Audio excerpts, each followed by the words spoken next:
Bismillahirrahmanirrahim. Assalamualaikum warahmatullahi wabarakatuh. Alhamdulillahilladzi arsala rasulahu bil huda wa dinil haqq liyudhhirahu 'ala dini kullihi wa kafa billahi syahida.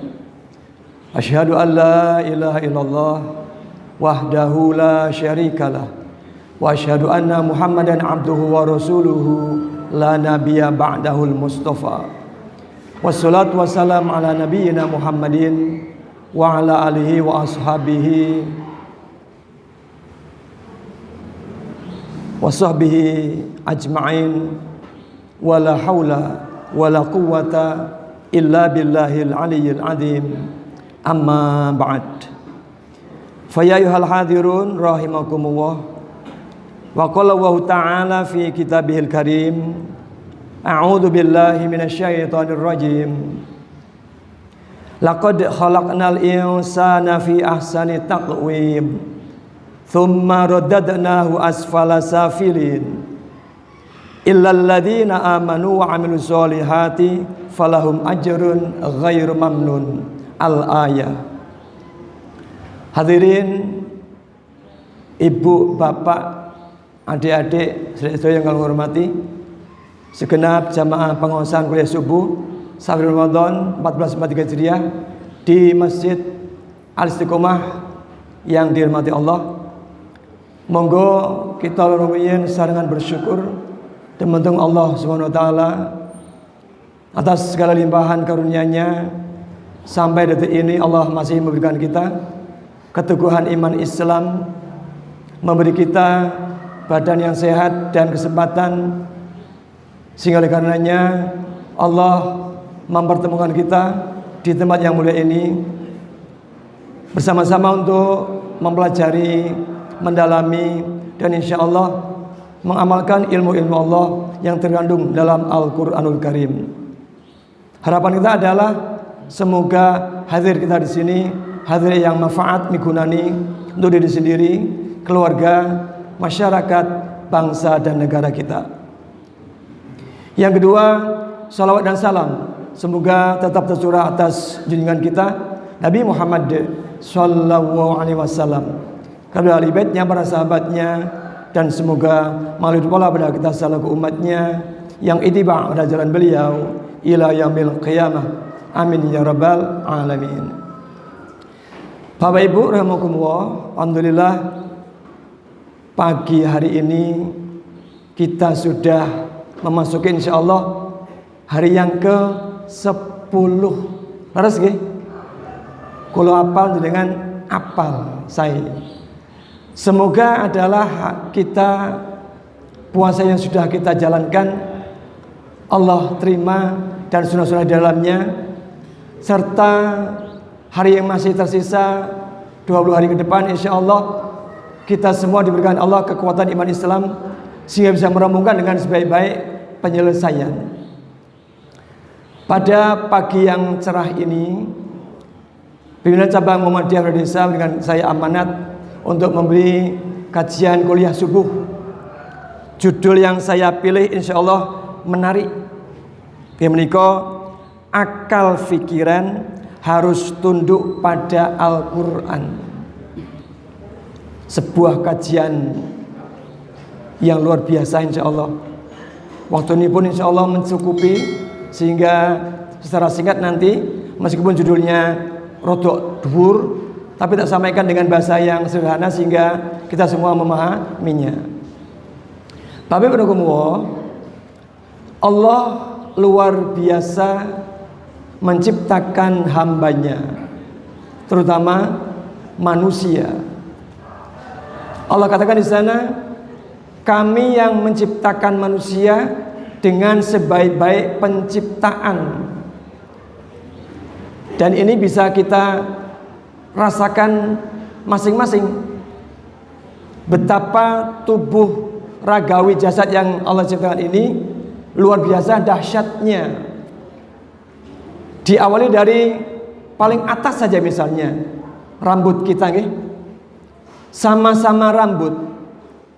Tapi kalau ia tumbuh di lain wilayah, namanya beda. Padahal sama esensinya, rambut kaya kuwi ireng sing sik nom. Sing setuwa ya rada putih. Kula termasuk sing wis mulai meninggalkan dunia hitam. Kenapa? Wis mulai wane akeh.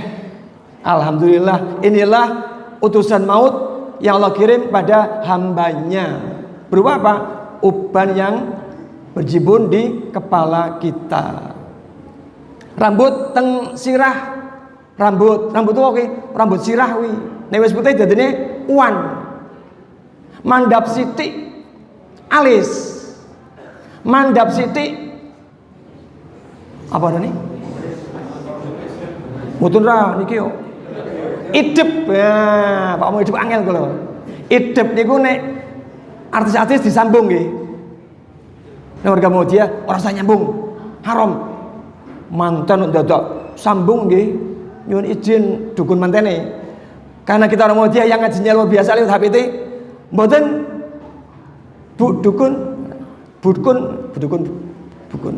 mboten sambung. Lah ben ayu, mboten kersane mawon. Kan itu haram nggih. Aja tiru artis.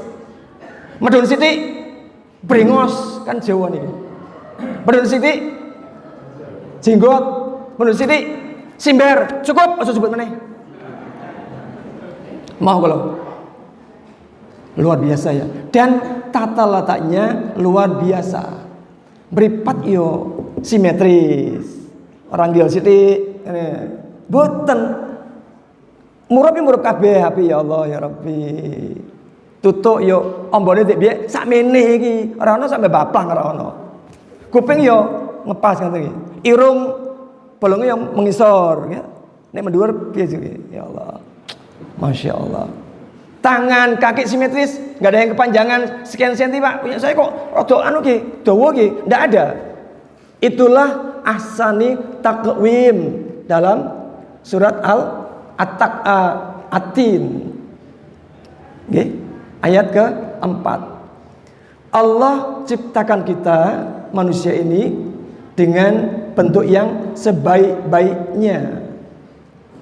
Namun kemudian Allah kisahkan lagi di bawahnya, maka yang nggak akan jadi baik akan Allah kembalikan ke tempat yang serendah-rendahnya. Ya Allah ya Rabbi. Bisa jadi kita seperti binatang atau orang-orang yang tidak percaya dengan Allah Subhanahu wa taala, seterusnya, kecuali beberapa kelompok. Illal ladzina amanu wa amilus solihati falahum ajrun ghairu mamnun. Kecuali mereka-mereka yang beriman pada Allah dan mewujudkan keimanannya dengan melakukan amal kebajikan, amal solih. Apa janji Allah? Bagi mereka pahala yang tiada putus-putusnya. Masya Allah. Pahala ora tugel ki piye nggih? Dipun asane niku. Sudah meninggal orangnya, tidak lagi ada di dunia, tapi pahalanya tidak putus, dia mengalir terus. Ya Allah ya Rabbi. Ini kalau nggak kita upayakan hari ini, abot nantinya. Terus pertanyaannya, kapan lagi kalau bukan semasa hidup kita ini? Bapak Ibu maka setelah Allah ciptakan kita dalam posisi yang sempurna sebaik-baiknya, Allah masih memberikan kita kehebatan lagi. Apa itu? Tubuh kita yang sudah bagus ini diberi Allah anugerah berupa akal fikiran. Inilah akal fikiran yang membedakan manusia dari makhluk yang lain. Beda kita dengan makhluk yang lain, hewan dan lain-lain, beda. Namun karena kita diberikan Allah kelebihan berupa akal, Allah juga akan meminta pertanggungan jawab. Jadi enggak sembarangan. Ada tanggung jawab di sana, karena dengan akal manusia bisa membedakan yang baik dan yang buruk. Iki tak lakoni, iki tak tinggalke, iki layak, iki ora layak, seterusnya. Itulah hukum taklifi. Sudah bisa membedakan yang baik dan benar, di sana muncul dosa dan pahala. Bapak Ibu rahimakumullah, maka luar biasa akal pikir yang Allah berikan ini, wajib kita bersyukur dan mengasahnya dengan mencari ilmu pengetahuan. Di mana pengetahuan itu? Formal ya di sekolah, mulai PAUD terus sampai jadi mahasiswa formalnya. Tapi pengajian pun ini ladang keilmuan. Asal serius melu pengajian gue subuh nah sekolah serius. Berarti nopo? Mandangan lagi Pak Eko bagus kayak jebule. Utek mbiyen kok bagus. Orang ngantuk berarti nggih. Kenapa? Serius. Kenapa ini? Ini gudang keilmuan. Lah nek nggo ngantuk sing Pak diluru napa niku? Manfaatnya napa? Bali takon ngene, "Priye pengajian Pak Eko?" Kok ora jawab? Ora penak Pak. Napa sih penak ora pengajiane? Wah, kok kayo sejuk kasih napa sih? Lah kuwi kena kipas angin sejuk ora? Jebule ngar-ngor. Masya Allah. Bukan mriki tapi nggih, mriko nggih. Nek mriki mboten insyaallah nggih. Insyaallah. Berarti sing pojok-pojok, ayo mulai Apa karo Pak Eko Ngoten nggih. Alhamdulillah insyaallah. Bapak maka demikian hebatnya akal pikiran. Ia harus kita lindungi dari kerusakan.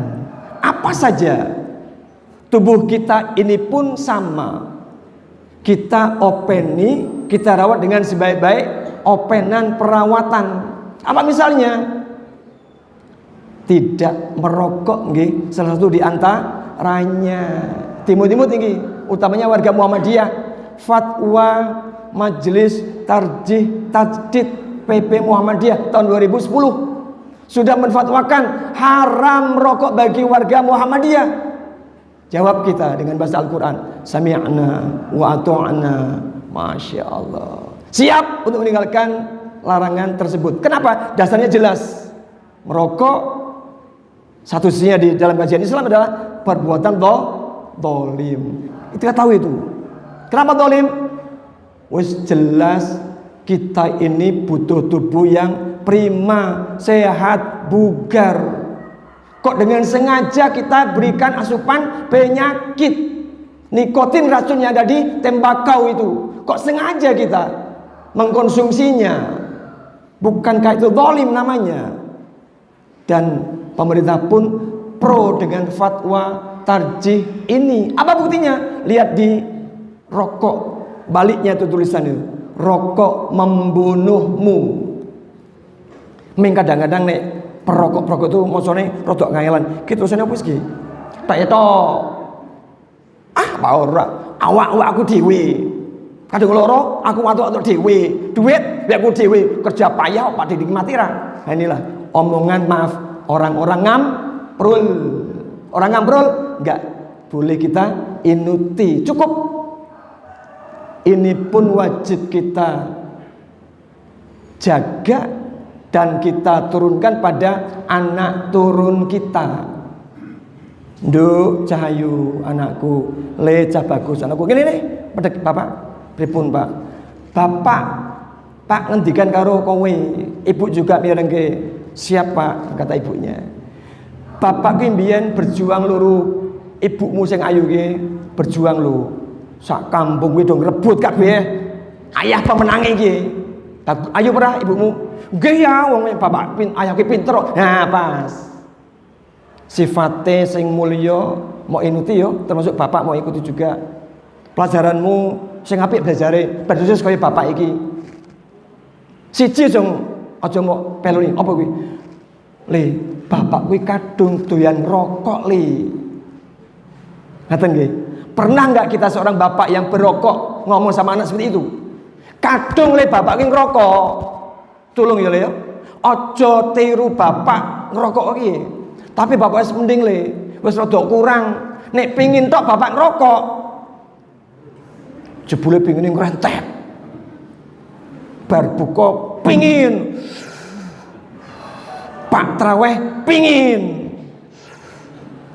Bar traweh tak terusan, Pak Sare jenengan, Pak Sahur, yo. Bar sahur, maneng, entek wis. Sak bungkus aliase. Tapi bahasane nek pingin otok, nganggo otok tur. Ya Allah ya Rabbi. Aja le ya, aja tiru Bapak nggih, ya. Nggih Pak, janji ya, nggih. Jare sing anak wedok, mending aku ora dilarang aku wedok ora paham ngerokok. Nduk, aja guyu-guyu. Bapak paham ternyata. Oh, Bapak ngerti ora bagaimana tabiatnya anaknya. Nduk, kowe juga podo. Besok nek kowe duwe bojo pastikan pertama wong Muhammadiyah idealis ya. Wajar tau saya ngomong gitu? Wajar. Sing kedua, Nduk, aja luru bojo sing doyan rokok. Ya Allah ya Rabbi, seandainya ini terwujud, Masya Allah, generasi anak kita yang Muhammadiyah, mereka bisa mengamankan dan mengamalkan fatwa haram merokok. Dan kita bisa menyatakan Muhammadiyah bebas rokok. Ya Allah ya Rabbi, nikmatnya. Coba tiap-tiap amal usaha Muhammadiyah, bidang apapun itu, ekonomikah, sosialkah, pendidikankah, kesehatankah, tiap ada rekrutmen pekerja, muncul kalimat calon pekerja bukan perokok. Berani enggak itu? Enggak berani ternyata. Masih banyak kaum kita yang ketika ingin menampilkan tenaga baru, tenaga kerja baru, enggak ada kalimat itu. Saya komen lalu, tambahkan Ustadz nomor sekian, bukan perokok. Nah, jawabannya apa? Guyu tok. Aneh tau kan? Aneh ini namanya. Nah maka tolong biarkan tubuh ini dia tetap sehat, prima, bugar dengan tidak merokok. Kata nggih, open dengan sebaik-baiknya. Ini butuh openan. Apa yang berikutnya? Coba kita lihat surat Al-Maidah ayat 90. Apa kata Allah di dalamnya?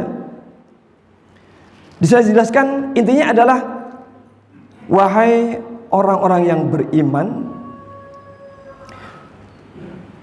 jangan,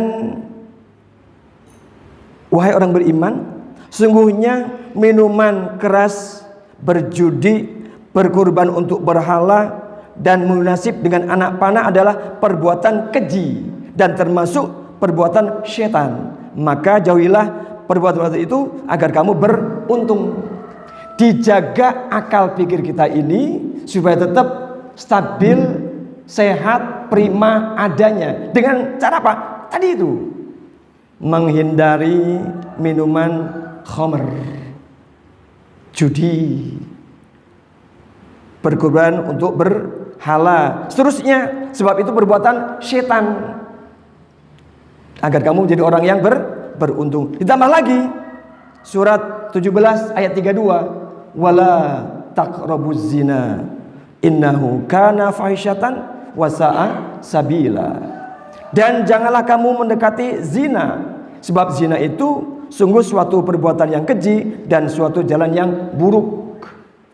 Ya, kita openi akal pikir ini dengan hal itu. Ditambah lagi, dikuatkan lagi surat Al-Baqarah 168. Di sana Allah berfirman, ya ayuhan nas kulu mimma fil ardi halalan thayyiba wala tattabi'u khutuwatis syaiton innahu lakum aduwwum mubin.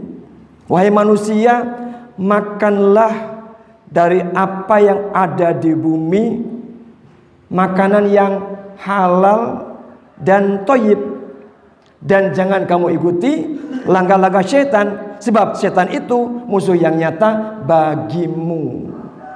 Nah, yang nas yang ketiga ini memang agak berat mencapainya, tapi berat bukan berarti tidak bisa atas sungguh-sungguh bisa terlaksana. Kalimatnya luar biasa. Mim ukulu mimma fil ardi halalan thayyiba. Makan makanan yang ada di bumi ini dengan makanan yang halal dan bagus.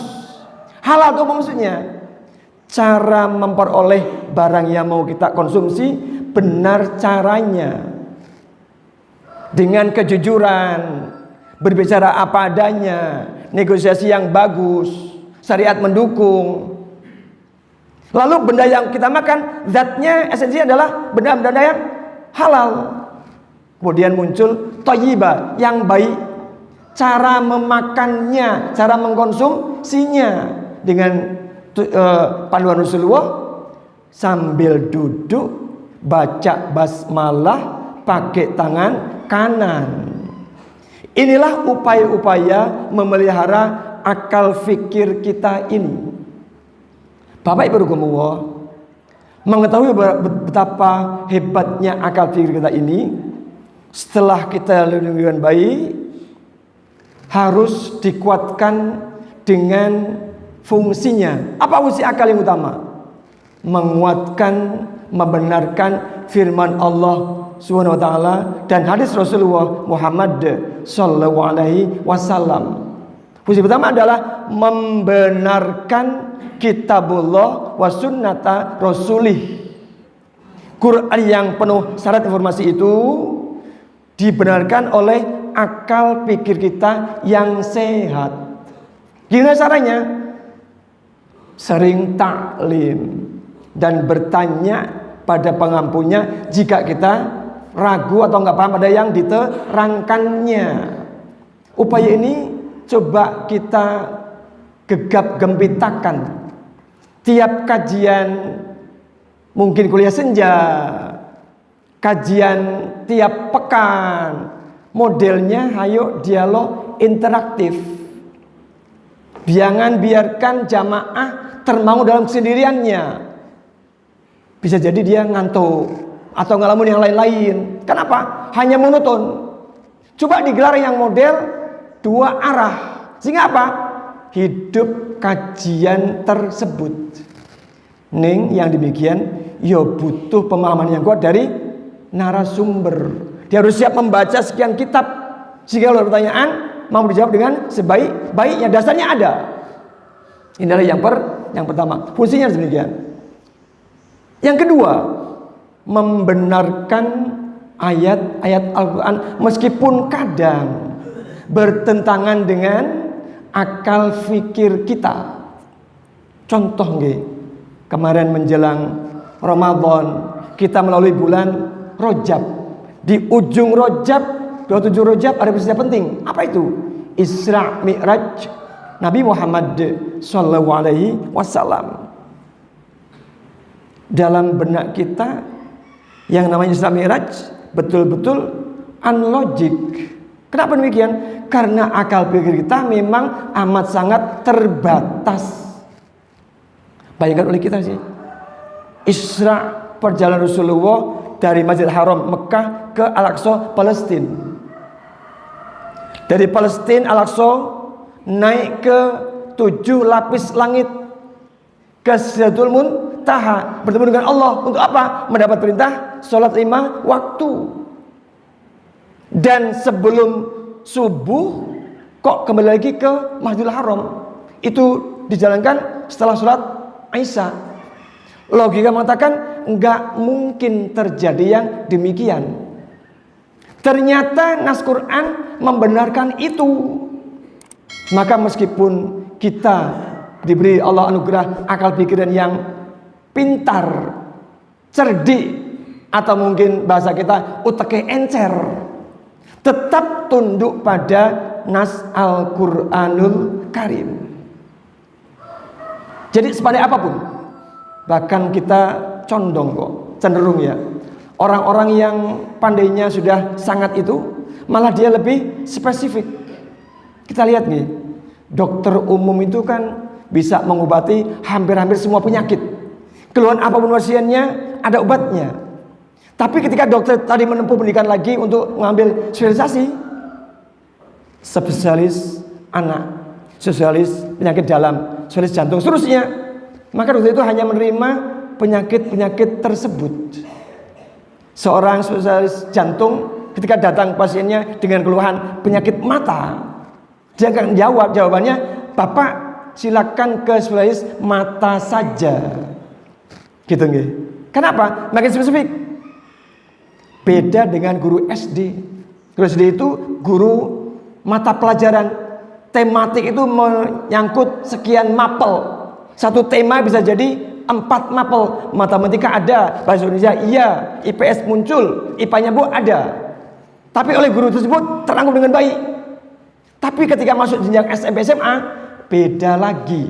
Ada khusus guru-guru bidang studi, khusus guru bahasa Indonesia, khusus guru matematika, khusus guru IPA dan seterusnya. Maka keilmuan kita ini luar biasa adanya lewat akal fikir. Apa yang ketiga? Ternyata akal fikir yang kita anggap hebat ini, dia bergerak, dia merespon bereaksi setelah dibantu oleh indera yang lain dari tubuh kita.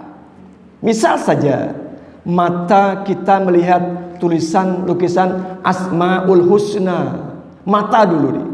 Mata langsung kirim sinyal ke otak. Otak diproses berupa akal pikiran. Akal meminta pada mulut. Ucapkan, Masya Allah, tulisannya bagus ini, kaligrafinya tepat, susunan huruf dan susunan huruf dan harokat-harokatnya luar biasa. Bermula dari mata duluan mengirim sinyal ke otak fikir, baru mengucap satu sikap. Kita tangan meraba sesuatu, diraba, tangan ini respon ke otak berupa akal fikir. Akal fikir memberikan sikap pada tangan atau kaki. Hindari. Kenapa? Yang saya pegang tadi ulo. Cinta lo sekali boleh ulo. Ulo nanti, ulo pokoknya lain-lain ulo. Ulo wes, hindari. Perintah dari otak, dasarnya mata melihat, kulit meraba. Masya Allah. Ya, maka Bapak Ibu Kumullah, dalam hal-hal yang bersifat nyata material, otak kita, akal fikir kita langsung merespon. Tetapi untuk menangkap hal-hal yang abstrak, yang gaib, akal butuh wahyu, firman Allah, Al-Quran dan sunnah Rasulullah berupa hadis-hadis beliau. Nggak bisa langsung, harus berdasarkan dua rujukan tersebut. Maka otak kita meskipun kadang bertentangan dengan Al-Quran, selama dasarnya ada, hayo kita beriman kepadanya. Siapa yang bisa percaya firman Allah surat 36 Yasin ayat 65, ayat 7 sampai 79, 78 sampai 79. Coba, kalau bukan dengan karena kekuatan Allah, kalau bukan ketundukan karena Allah, kita pasti menyangkalnya. Coba kita lihat di Yasin 65. Di sana Allah menjelaskannya, al-yauma nakhtimu ala afwahihim wa tukallimuna aydihim wa tashhadu arjuluhum bima kanu yaksibun. Pada hari ini, kata Allah, kami tutup mulut-mulut mereka. Tangan-tangan mereka berkata pada kami. Kaki-kaki mereka memberikan saksi pada kami atas dahulu yang telah mereka kerjakan. Logika akal kita mengatakan, opo iyo cangkem kok di lakban ditutup. Apa sih? Iya, nang donya bi ono. Lah gae 11 April nanti kan kita akan demo besar-besaran BEM ya, se-Indonesia Raya. Sudah mulai digembosi, tutup mereka dengan apa? Nominal. Kowe butuh apa sih le? Butuh apa? Duit po? Nyo. Gembosi ya, tutup mulutnya. Padahal mereka berusaha untuk memberikan saran, masukan, apresiasi terhadap kebijakan negara yang tidak berpihak pada wong cilik, kata orang-orang sana. Mereka kan mau menyampaikan aspirasinya karena kebijakan pemerintah sudah membingungkan dan menyusahkan rakyat. Saat dulu mereka ingin menjadi anggota dewan, mereka ngemis-ngemis ke kita supaya ditoblos nomornya. Bahkan gak segan-segan memberikan amplop dengan istilah serangan fajar. Delok seket ora pak nyoblos seket kok. 100, nah mikir iki kok nomane 200 iki bae iki. Embuh kok partene sembrawut mbuh wis pokoke 200 toblos bles untuk ukuran 5 tahun ke depan. Inilah hasilnya.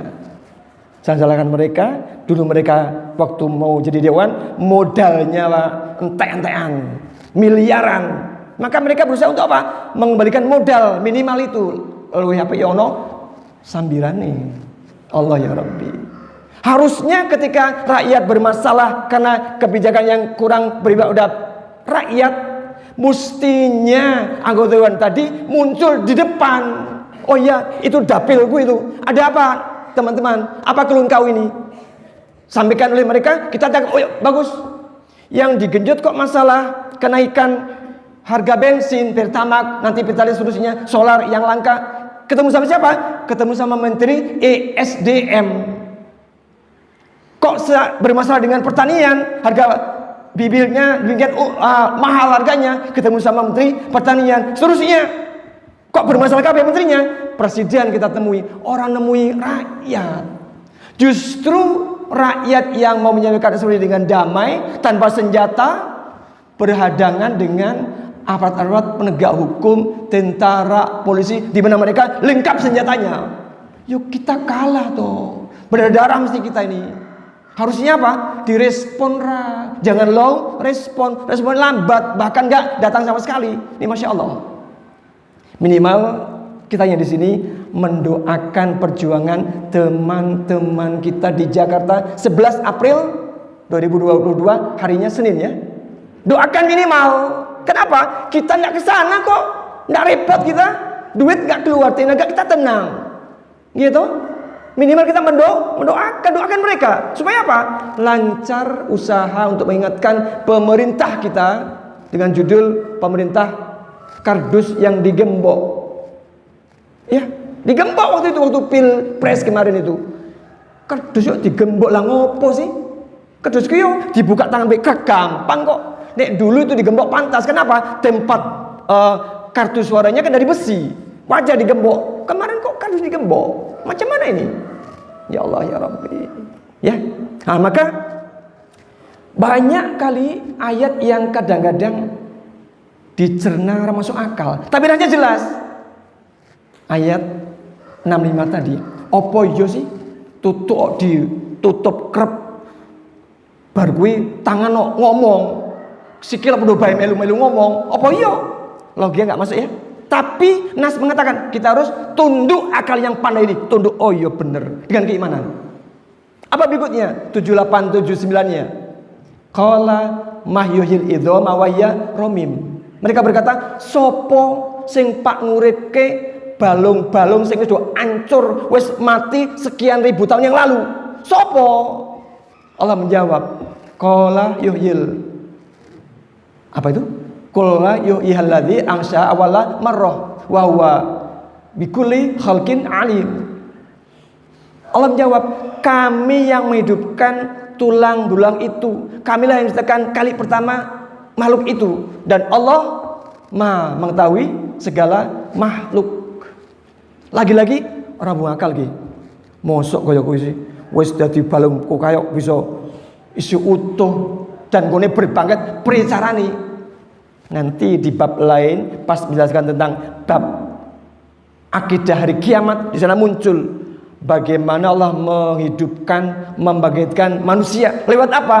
Tulang ekor yang ada di tubuh kita masing-masing. Tulang itulah yang gak akan Allah hancurkan saat bumi dibuat rata oleh Allah.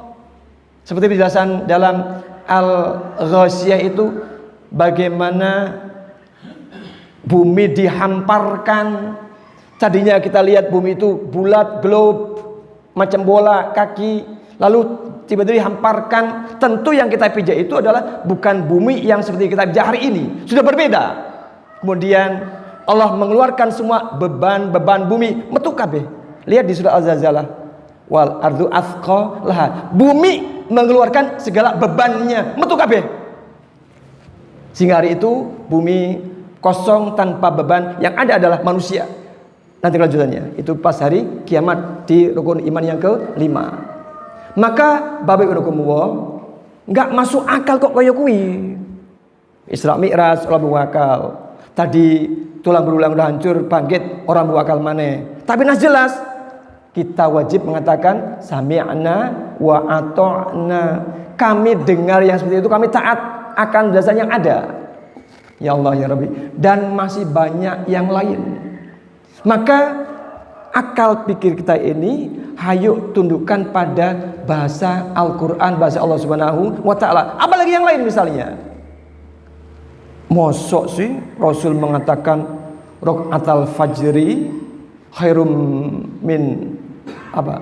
2 rakaat subuh lebih utama daripada dunia seisinya. Opo iyo?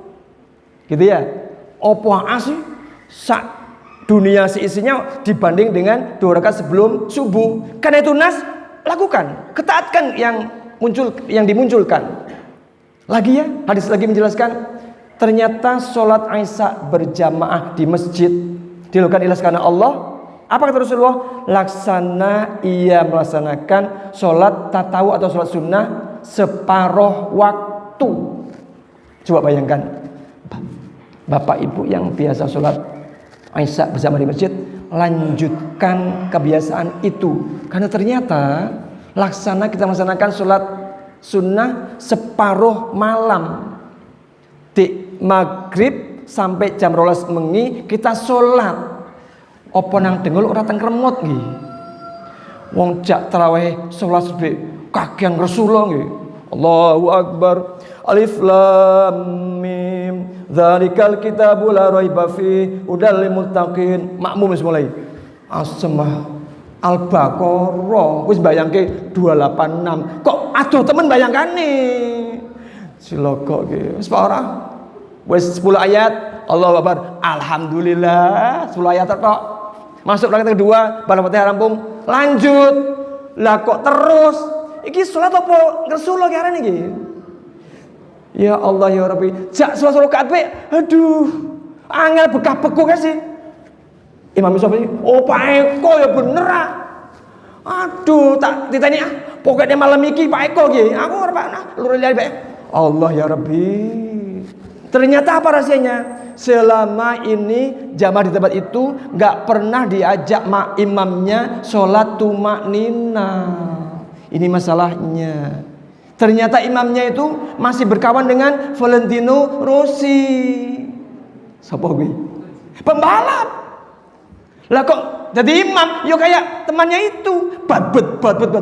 Tapi bukan di sini. Atau mereka. Nah mungkin enggak ya. Alhamdulillah. Imam di sini luar biasa sudah tumak nina. Tumak nina yang sering kita lupakan, padahal ia menjadi rukun sholat. Salah satu rukun sholat adalah tumak ninah. Apa itu? Tenang sejenak ketika semua anggota badan sudah pada posisi sempurna dalam melakukan suatu gerakan rukun sholat. Antang sek ketika ruku, Allahu Akbar.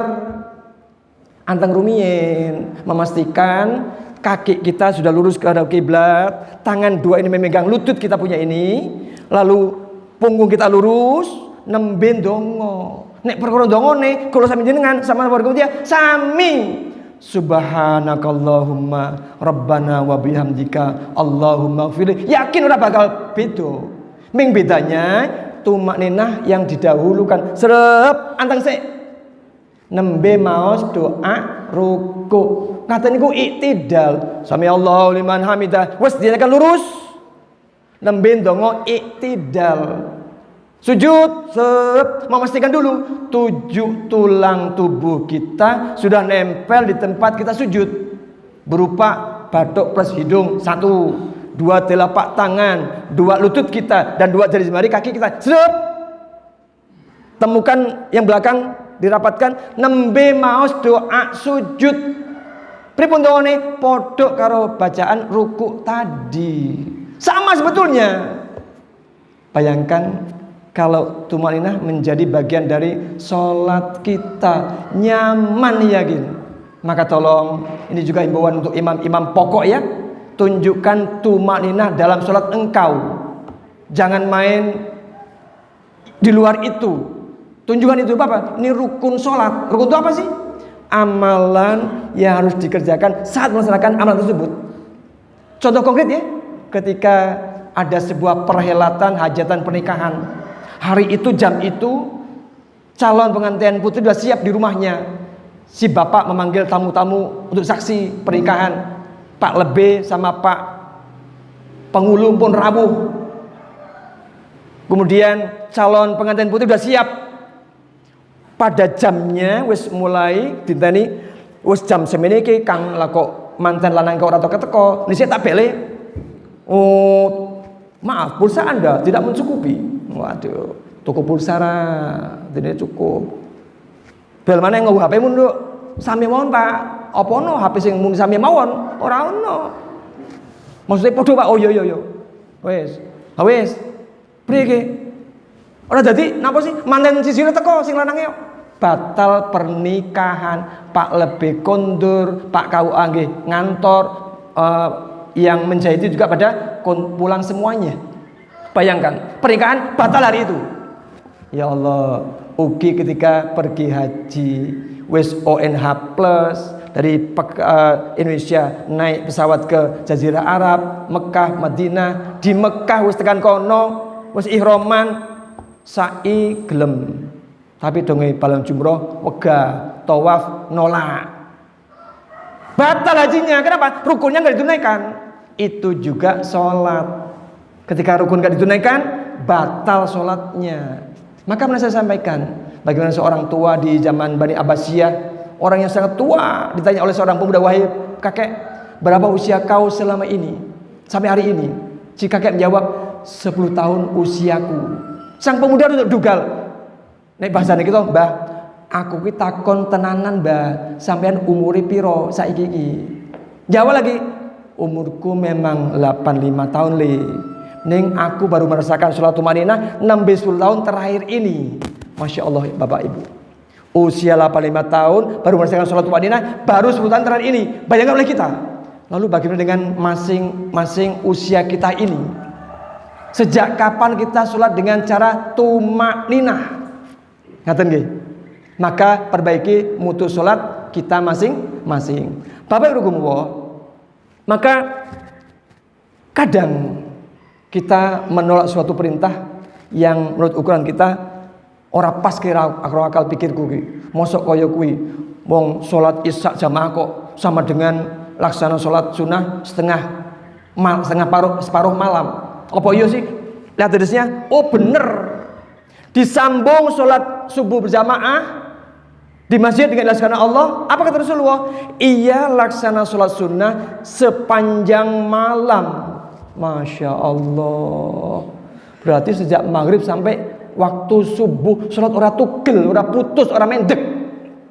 Bukankah ini sebuah tawaran Allah dan Rasulnya yang luar biasa gemilangnya? Namun meskipun sudah dimotivasi demikian hebat sama Allah Rasulnya, tetap saja yang namanya jamaah sholat isya subuh rawan jamaah. Padahal dua sholat ini menjadi sikap orang-orang munafik. Orang munafik itu tetap sholat kayak kita ya. Cuma mereka sholatnya sum'ah waria. Pengen dirungokke wong liya, pengen dipuji liyane. Model mereka. Berarti apa? Mereka sholatnya nunggu waktu-waktu sing terang. Nek azan ya ketok kayak sapa sing azan kayak oh si fulan. Pengen seperti itu. Banyak pujian, baik dengan orang lain. Itu orang munafik. Nah, lewat sholat isya subuh berjamaah di masjid, itu kita berupaya untuk menyelisihi orang-orang munafik. Neng lagi-lagi ya, kondisinya ya Allah, nek isya subuh subuh utamanya amat sangat amat kecuali bulan Ramadan. Ojo adzan, durung adzan masjid kono isih apa kae? Assalatu wassalamu alaihi. Kita wis datang. Guru subuh Ramadan. Sewulan tok. Nek rampung Ramadan nih, rampung kabeh. Biasa subuhan, subuh kawanan. Masya Allah. Ampun nggih. Nah, akal pikir kita yang hebat ini tunduk pada nas tersebut. Betul beliau. Isya jamaah di masjid, sambung subuh jamaah di masjid karena Allah Subhanahu wa taala luar biasa keutamaannya. Mari kita raih. Seperti itu. Sehingga apa? Ketundukan ini membuahkan hasil yang luar biasa. Jadi hebatnya akal pikir kita ini adalah karena ditopang oleh firman Allah Subhanahu wa taala, dan masih banyak hal-hal yang sekiranya berlawanan dengan akal pikir kita, namun nas menjelaskan, maka kita sikapnya adalah tunduk pada nas tersebut. Jika ini semakin menggejala di antara kita, maka yakin tidak ada lagi kesombongan orang-orang yang diberikan Allah otak yang encer. Tidak ada lagi. Kenapa? Mereka satu tujuannya, tunduk pada firman Allah, nas Rasulullah Muhammad SAW. Sehingga kemudian ke depan kita ingin jadikan kekuatan muslim ini kekuatan yang demikian rendah hati, meskipun dia pandai, tapi ketundukan pada Al-Qur'annya luar biasa adanya. Semoga tiap kita yang Allah anugerahi kepintaran akal fikir tetap tidak menyembuhkan dirinya dan gemar belajar Al-Quran, sehingga apa? Mudah ditundukkan kebenaran lewat Al-Quran tersebut. Demikian Bapak Ibu jamaah kuliah subuh Ramadan untuk kajian subuh hari ini. Sebuah manfaat adanya, dan kita berharap pada Allah semoga akal pikir kita yang sehat ini tetap Allah sehatkan, sehingga bisa menerima kebenaran-kebenaran Al-Quran Karim dan sunnah Rasulullah Muhammad SAW. Mari kita topang dengan berdoa pada Allah. Semoga Allah berikan kekuatan iman Islam pada kita dan berikan kita keteguhan dalam berpikir, sehingga apa? Kita tunduk pada aturan Allah Subhanahu wa taala. Mari kita berdoa. Alhamdulillahirabbil alamin. Hamdan syakirin, hamdan na'imin, hamdan yuwafi ni'amahu wa yukafi'u mazidah. Ya Rabbana lakal hamdu kama yanbaghi li jalali wajhikal karimi 'azimi sultanik. Allahumma shalli wa sallim wa barik ala Muhammadin wa ala alihi washabihi ajma'in. Allahumma inna nas'aluka salamatan fid din wa afiyatan fil jasadi wa ziyadatan fil ilmi wa barakatan fil rizqi wa taubatan qoblal maut wa rahmatan 'indal maut wa maghfiratan ba'dal maut. Allahumma hawin alaina fi syakaratil maut wan najata minan nar wal afah indal hisab. Allahumma arinal haqqa haqqa warzuqna tiba'ah wa arinal batila batila warzuqna ijtinabah. Allahumma a'inni ala dzikrika wa syukrika wa husni ibadatik. Rabbana dhalamna anfusana wa illam taghfir lana wa tarhamna lanakunanna minal khasirin. Rabbana innana sami'na munadiyan yunadi lil imani an aminu bi rabbikum fa amanna. Rabbana faghfir lana dzunubana wa kaffir 'anna sayyi'atina wa tawaffana ma'al abrar. Rabbana wa atina ma wa'adtana 'ala rusulika wa la tukhzina yaumal qiyamah innaka la tukhliful mi'ad. Rabbana hab lana min azwajina wa dhurriyyatina qurrata a'yun waj'alna lil muttaqina imama. Rabbana atina fid dunya hasanah wa fil akhirati hasanah wa qina 'adzabannar. Wa sallallahu ala nabiyyina Muhammadin wa ala alihi washabihi ajma'in. Subhana rabbika rabbil izzati amma yasifun wa salamun 'alal mursalin walhamdulillahi rabbil alamin. Bapak Ibu, mengatakan kajian yang bisa saya sampaikan, bila ada yang benar semata-mata dari Allah, dan bila banyak kurangan itulah kelemahan saya. Semoga Allah kuatkan iman Islam kita untuk kedepannya. Sekian dulu, wassalamualaikum warahmatullahi wabarakatuh.